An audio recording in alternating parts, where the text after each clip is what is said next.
Soy Trojan horse.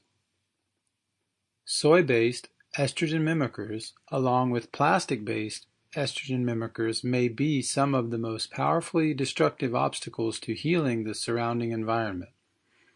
If this environment remains unchanged, the body will continue to receive daily signals from these estrogen-mimicking molecules. These cumulative fake hormones easily contaminate our bodies beyond a certain pathological threshold of daily exposure.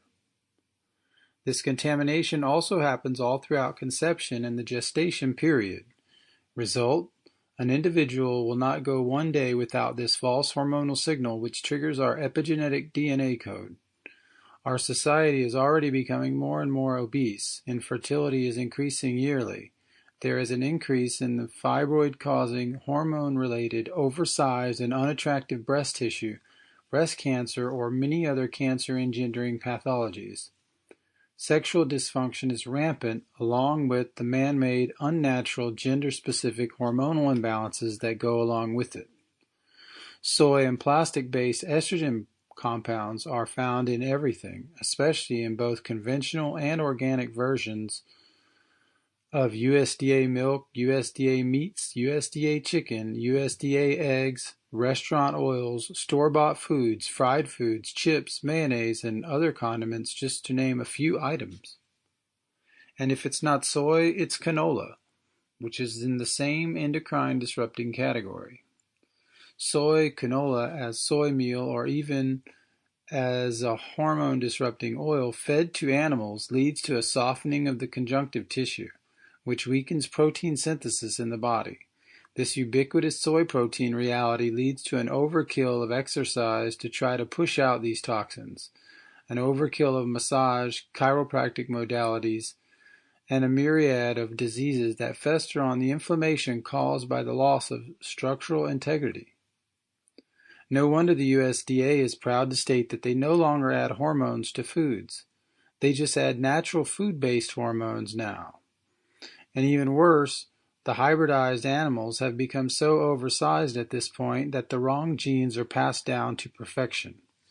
This can be fixed by breeding in smaller European races of all farm animals and eliminating soy-fed practices. Until then, hello imports. Some facts about soy. High levels of phytic acid in soy reduce the assimilation of calcium, magnesium, copper, iron, and zinc.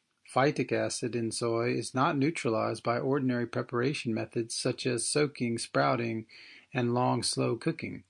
High phytate diets have caused growth problems in children. Trypsin inhibitors in soy interfere with protein digestion and may cause pancreatic disorders. In test animals, soy-containing trypsin inhibitors cause stunted growth. Soy phytoestrogens disrupt endocrine function, lower testosterone or progesterone production, and have the potential to cause infertility and to promote breast cancer in adult women. According to Hart-Hartley, D.C., in the Journal of Psychopharmacology, 2003, rats fed soy isoflavins spent less time in active social interaction and had significantly elevated stress-induced corticosteroid concentrations. Soy phytoestrogens are potent antithyroid agents that cause hypothyroidism and may cause thyroid cancer. In infants, consumption of soy formula has been linked to autoimmune thyroid disease. Genistein, the major soy phytoestrogen, has been proven to demasculinize the reproductive system in rats during gestation at extremely low doses when compared with modern consumption. This study may be found in the Journal of Urology, April 2003. Vitamin B12 analogs in soy are not absorbed and actually increase the body's requirement for B12. Soy foods increase the body's requirement for vitamin D. Fragile soy proteins are denatured during high-temperature processing to make soy protein isolate and textured vegetable protein. Processing of soy protein results in the formation of toxic lysinoalanine and highly carcinogenic nitrosamines. Free glutamic acid, or MSG, a potent neurotoxin, is formed during soy food processing, and additional amounts are added to many soy foods. Soy foods contain high levels of aluminum, which is toxic to the nervous system and the kidneys. The soy milk movement initially began from the vegetarian strictures of the Seventh-day Adventists in their hopes to save the world. The movement was then fostered by Henry Ford, also a vegetarian, who believed that natural milk from cows, quote, was a crude invention of God, and that he could, quote, do better.